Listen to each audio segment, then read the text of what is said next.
What's going on, YouTube? So the new iPhones have been announced.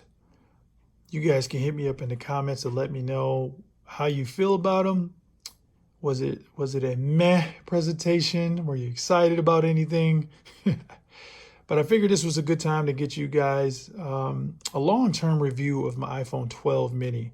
So a lot of people may be thinking about picking up the iPhone 13 mini this go around. And I just shared my experience over the past several months, not quite a year with this device yet, but it's been pretty close to a year. So there's some things I like about it, some things I don't like as much. But we'll start with the actual build quality of the device. I love that they switched to this squared off form factor, very reminiscent of the older iPhone 5 or the iPhone 4. And I know there's already leaks to the iPhone 14 that's going even deeper as far as the look of the device. So they're kind of going back in time, which I don't mind at all. I love the form factor of those older iPhones.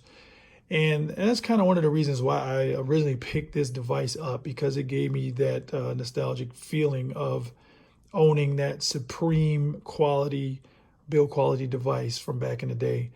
Let me just unlock this really quick here. So build quality is A1 on this device. Camera's solid as normal on the iPhones now.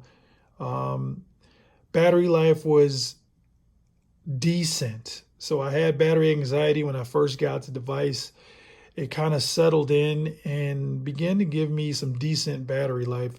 And right now, as you can see, I've got like 4 hours and 30 minutes of screen on time, and I'm down to, let's see here, 15% left on the phone. So not too bad. So sometimes I can squeak out and get close to 5 hours screen on time, depending on what I'm doing. But I have found that over the last several months, I don't use the device the same way I used to because I've been carrying a secondary device. So that kind of helps, with battery life using two devices. But not everybody has that luxury. So if this would be your one and only device, you may have to charge it once or twice during the day, depending on your usage. I will say that I've dropped this phone more than any other phone. I'm kind of glad I have this really solid silicone case from Apple. As you can see, there's a couple chunks missing out of it. So this has been the most dropped phone I've ever owned. I'm not really sure why.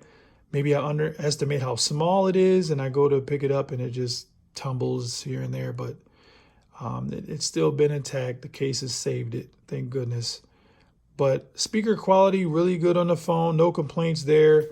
One-handed usability is so underrated, and especially with the world starting to open back up where you're going to be out and about, there's nothing like, replying to a quick text, changing your music on the phone, and being able to do everything with just one hand. So that's where this phone really shines, just one-handed usability, being able to reach the top of the screen to bring down notification panels. So just keep that in mind if you're thinking about, getting a new iPhone this year, because obviously they have something for everybody, ranging from the mini again all the way to the 12 or 11 or 13 Pro Max. That's a mouthful there. But so if you watch a lot of videos and things like that, I would probably not recommend this phone. It is a smaller viewfinder there to actually watch videos and even gaming. And if you have big hands like mine, you kind of cover up the screen a lot if you're doing some gaming. So if those are things that you enjoy doing, I would recommend going to a bigger iPhone.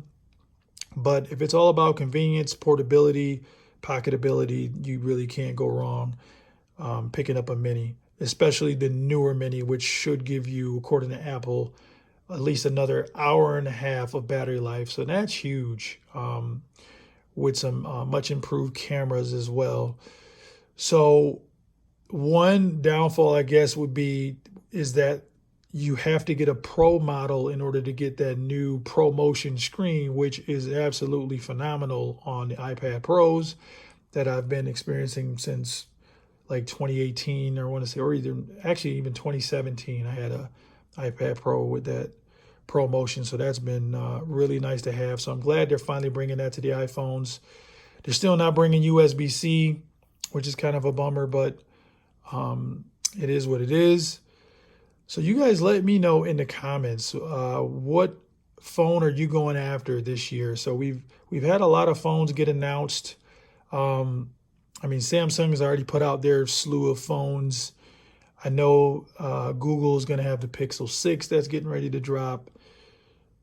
The Surface Duo 2 is getting ready to drop. So there's a lot of devices.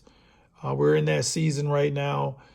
But for me, if I'm going to get a new iPhone, I'm probably going to go after that 13 Pro Max this time around, just to get that supreme battery life, especially if it lives up to the hype to give 2.5 more hours than the 12 Pro Max.